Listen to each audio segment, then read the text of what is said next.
The first topic we're going to talk about is classification of employees and non-employees.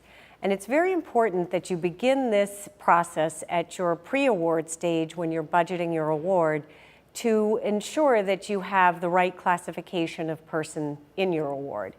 The first we'll start with is employee versus independent contractor.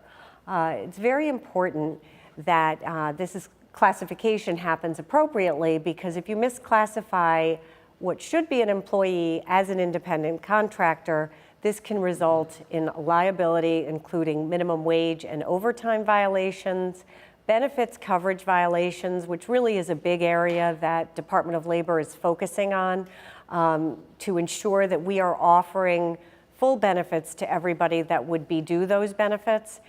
Unpaid employment taxes, certainly the IRS wants their taxes coming to them at the time through payroll deductions, if that's the way it should be, and then workers' compensation coverage. So with that, looking at the FLSA, which is the Fair Labor Standard Act, this is an act that governs all wage and hour issues. It's a federal act that governs wage and hour issues over employees. And in this, the definition of employee is very broad. So in other words, Department of Labor is going to look at all individuals as employees, and it is up to us as employers to show how they are not employees. So if we're looking at independent contractor, one of the ways, or a number of ways that you want to look at this, is the employment relationship. Is the individual economically dependent on the employer? So in other words, is the bulk of their earnings coming from the research foundation? And they will look, IRS can look and see what's your W-2 earnings, what are your 1099 earnings, do you get 1099s from other clients? That may show that the worker is in business for him or herself. They really look at independent contractors as individual business owners. So they'll look for those things. They'll look to see, does the person market their skills, advertise to the public? Do they have business cards? So those are all things you want to consider. And recently, well, in 2015, the DOL issued an administrator interpretation called the Economic Realities Test that really tightened the rules around the independent contractor relationship. So for this, work with your HR office, work with your pre-award office, just to ensure that the classification is correct. So now you've determined it is an employee, in fact. What kind of employee?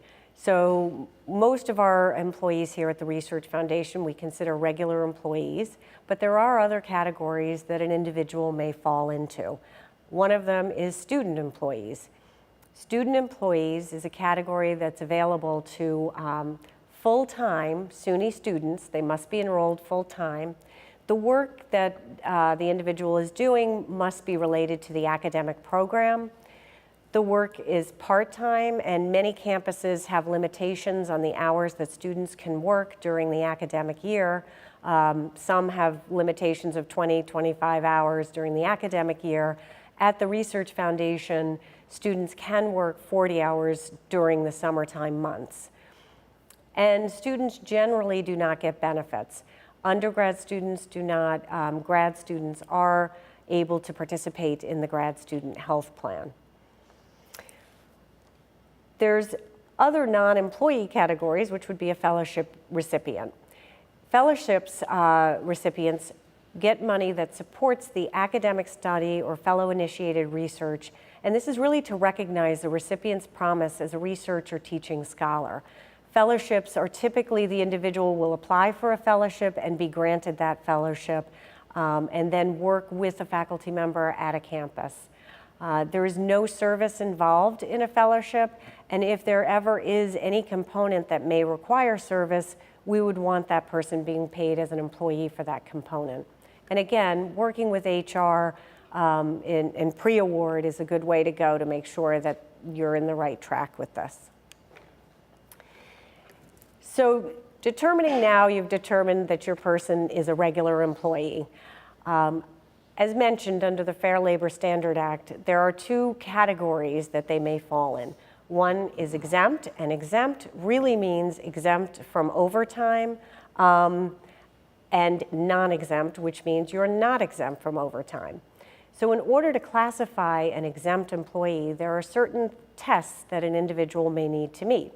One is there's a salary level test, meaning they have to make a certain salary in order to be exempt, and if that person does not earn that salary, they cannot be exempt, and the buck stops here, and you go to non-exempt classification.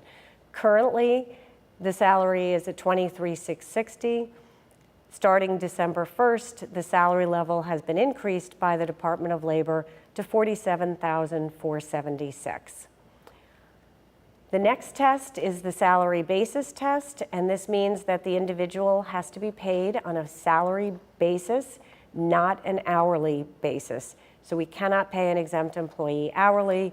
If there is a need to pay the person hourly, again, they'd be non-exempt and subject to overtime. And then finally, there's the duties test. And there are a number of categories that you can classify based on the duties of the position that the person is doing. The administrative exemption, the duties are primarily related to management of the business. A professional designation are learned professionals that may have a higher degree, such as a PhD level degree, and working in a field of science and learning. And then there's an executive designation for those people that are managing 2 or more employees and in an executive position at the RF. So let's talk about this. Now, what are the differences in managing an exempt employee versus a non-exempt employee? Well, as we discussed, an exempt employee is paid on a salaried basis, and that exempt employee would fill out monthly exception reports, really stating the time that they're not at work versus recording hour for hour all the time they are at work. All exempt employees at the RF are required to fill out exception reports to document this time. Non-exempt employees can be paid hourly or salaried at the Research Foundation. Even if they're paid salaried, any hours that they work above and beyond their normal schedule do need to be paid. With an exempt employee, they're paid for the professional obligation that we've hired them for. So again, a little different in how we treat non-exempt and exempt with that. For recording time, as mentioned, exempt employees complete a monthly exception report and record time off in full, half, or quarter day increments. Non-exempt employees record time off in hour or quarter hour increments.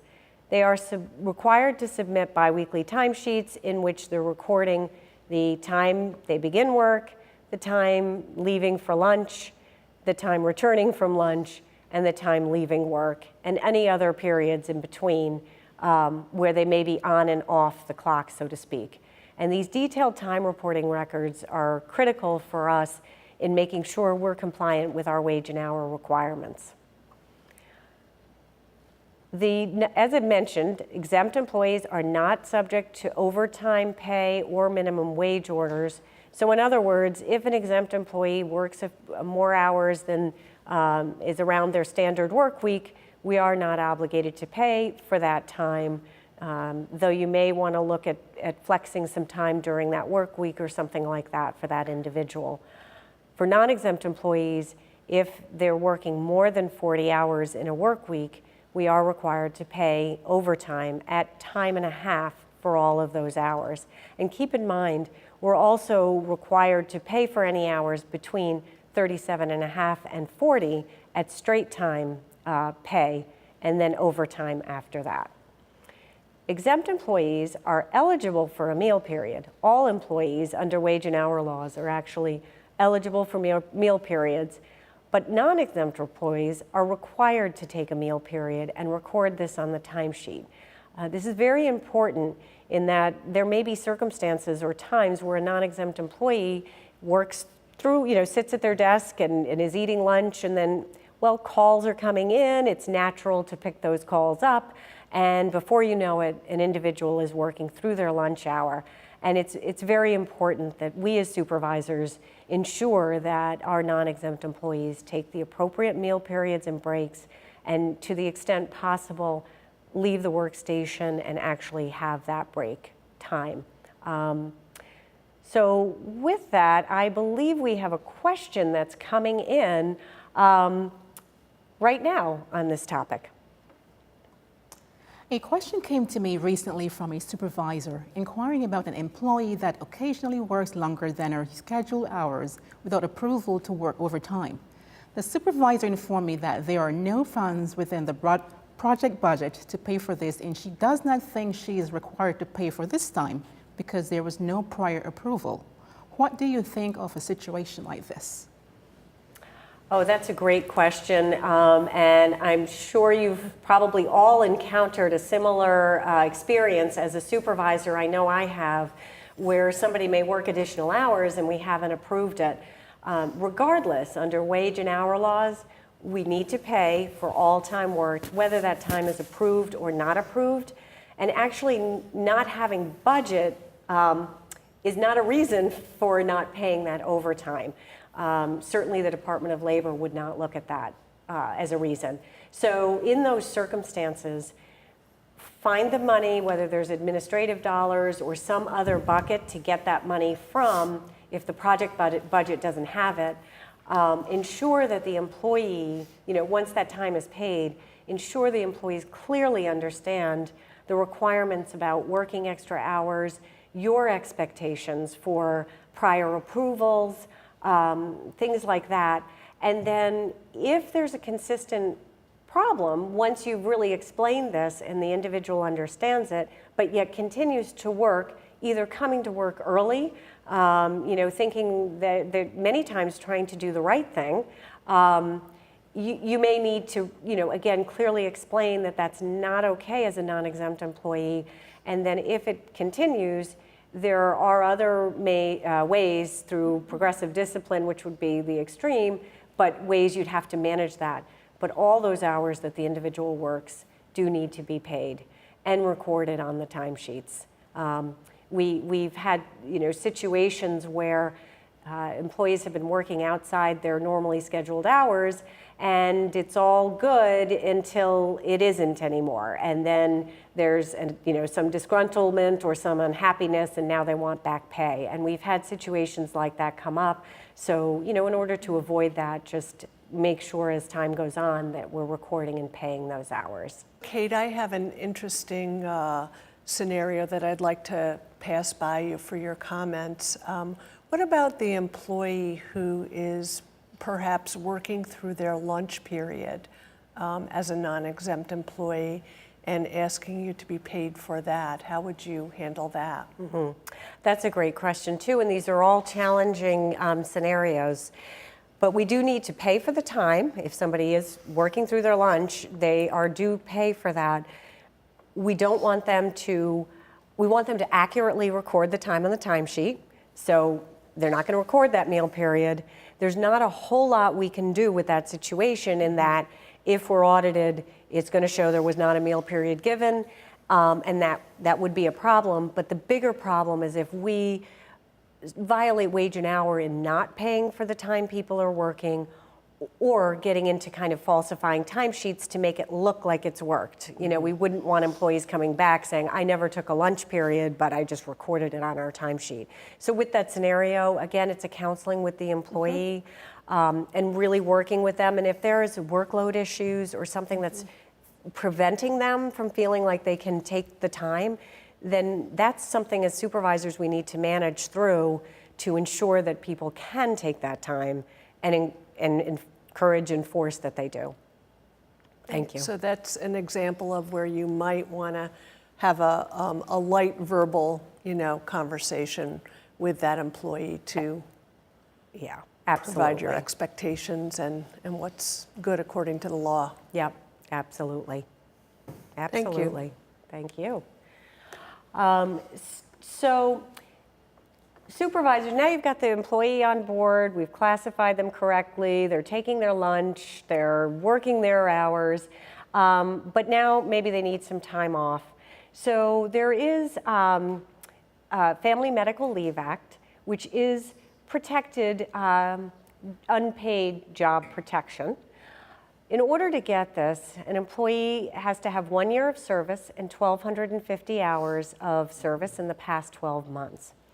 FMLA is leave that's afforded to employees for their own serious injury or illness, or to care for a family member who has a serious illness or injury, or for a qualifying exigency that arises from a military service member going overseas or being deployed. There are also some leave, additional leave, if a military family member is injured as well.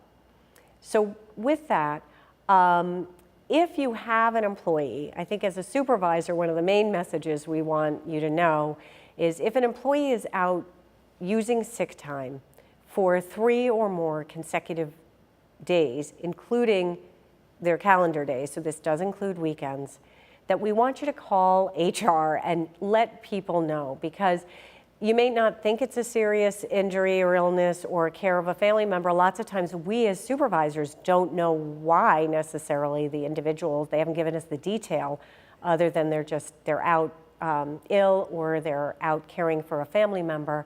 But we want to put HR on notice so that we can ensure we are documenting this appropriately and making sure our employees are afforded all the protections under the law that they should have. And HR can work with you on those scenarios. So what we want to try to avoid is somebody's out 2 weeks and they're sick, and then we realize there is an FMLA qualifying action here. And so we want to get that up front to make sure, as I said, we're affording employees all the things that are due to them under the law. So call HR, as you saw on our screen, and we'll help you out. So as I mentioned, FMLA is unpaid time. Employees may supplement this leave time with the appropriate accruals. And of course, they may use accruals at other times as well. So I'm just going to quickly go through the accruals that we offer at the RF and how they should be used. So our employees that are regular employees, we've already covered that student employees are not afforded paid time off. But regular employees who are half-time or greater at the RF do get vacation and sick leave and personal time for non-exempt employees. Vacation leave is for rest and relaxation. It does need to be approved in advance. Sick leave is for the employee's own illness or injury, and if an employee is out 5 or more days with illness or injury, they will need a return to work note from the doctor. Sick leave at the RF can also be used for family member, care of a family member, and bereavement. And we have 15 days in a calendar year that is allowed for that purpose. Personal time is for non-exempt employees only, and this is really for pressing personal business. Banking, I've got to run to the bank, I have to wait for the cable man, the refrigerator repairman's coming. It's really intended for sort of those to attend to personal issues that you have at home, whereas an exempt employee may have a little more flexibility to do those things and still meet their professional obligation. Non-exempt employees need to record this on their timesheets, so they do have this additional bank of time afforded to them. And with that, I'm going to toss it over to Matt Miller, who's going to talk about recruitment issues.